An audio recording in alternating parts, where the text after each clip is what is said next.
The Schumann resonances are persistent electromagnetic waves that have higher power than the background electromagnetic field in the 0 to 40 Hz spectrum.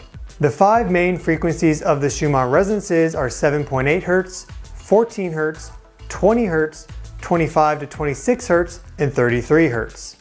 Electromagnetic waves of all frequencies are created when atmospheric lightning discharges, the ionosphere undergoes its day-night cycles, and when solar flares impact the magnetosphere and ionosphere. But the specific frequencies of the Schumann resonances are stronger than other frequencies in the 0 to 40 plus Hz range because they resonate better with the Earth in between the ground and ionosphere because of their wavelength. For example, the foundational 7.8 Hz Schumann wave has a wavelength equal to the circumference of the Earth, its pulse rate of 7.8 times a second being the same as the number of times light waves circumnavigate the Earth in 1 second.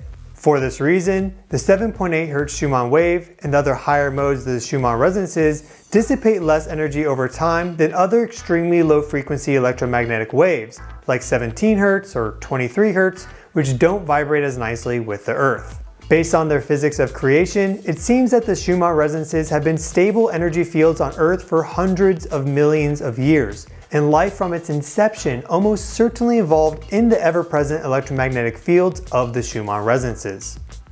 Electromagnetic fields contain a tremendous amount of information. The upper limit is theoretically infinite, and this makes electromagnetic interference pattern the perfect candidate for Jung's collective unconscious database. A good database also has 100% uptime, and while the Schumann resonances ebb upwards and downwards in power over space-time, they are always present and never go to zero. Based on the physics of electromagnetism, the Schumann resonances are a compelling scientific explanation for Carl Jung's collective unconscious database, and there's also evidence for this based on the relationship between the Schumann resonances and the human brain. The first line of evidence that the brain and Schumann resonances connect is that human brainwaves have the same 0 to 40 Hz plus frequency range and picotesla strengths as the Schumann resonances. This is just the beginning of the relationship though. Specific structures in the brain tell us more. The temporal lobes on each side of the brain together are one of the 4 major lobes of the cerebral cortex, and they process sensory inputs before storing them into memories. More specifically, the temporal lobe retains visual memories, spatial memories, emotional associations, and language comprehensions, and the word temple has its root in the Latin word tempus, which means time. As part of the long-term memory task that the temporal lobe performs, information from all parts of the brain first converge at the medial entorhinal cortexes, a brain structure located within each temporal lobe. Information from throughout the brain is funneled through the entorhinal cortexes on its way to the hippocampi, where the information is stored as long-term memories. To facilitate the memory storage process, the hippocampus of each temporal lobe produces new neurons, even in adults. It's been observed that the dendritic stellate neurons of each entorhinal cortex persistently oscillate 8 times a second, which lies within the 7.5 to 8.2 Hz frequency range of the fundamental mode of the Schumann resonances.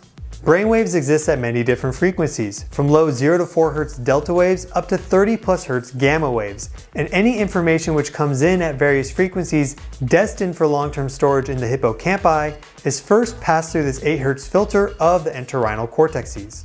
So there are a few interesting observations here. First is the fact that the cerebral lobe most responsible for time perception and memory is split into 2 and is located on each side of the brain, just like the 2 ears of a radio antenna. Then there's a structure located within each temporal lobe that all short-term memory information must first pass through before making its way to the hippocampus. And this structure, the entorhinal cortex, pulses at the same frequency as the strongest Schumann wave.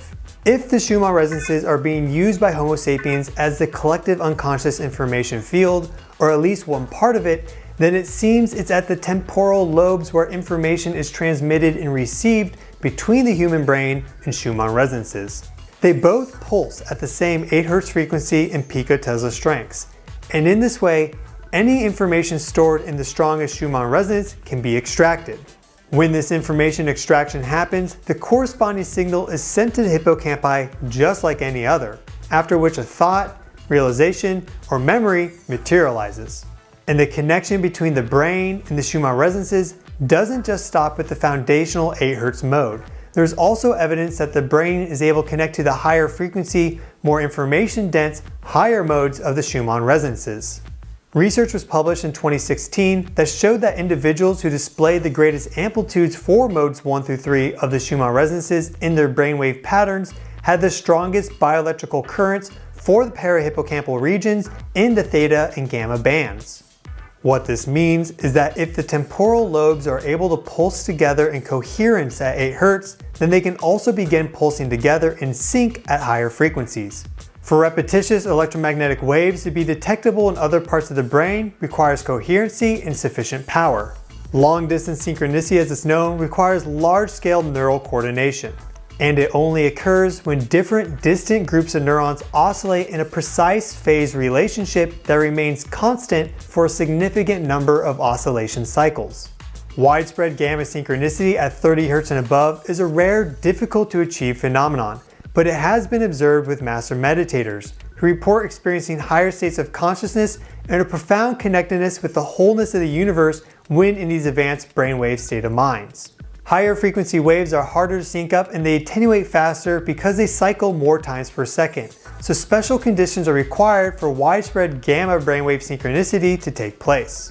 When a strong and consistent slower 8 Hz timing signal is present, then neurons throughout the brain use that steady beat to coordinate their higher frequency brainwave oscillations in the beta and gamma bands, which encompasses modes 2, 3, 4, and 5 of the Schumann resonances.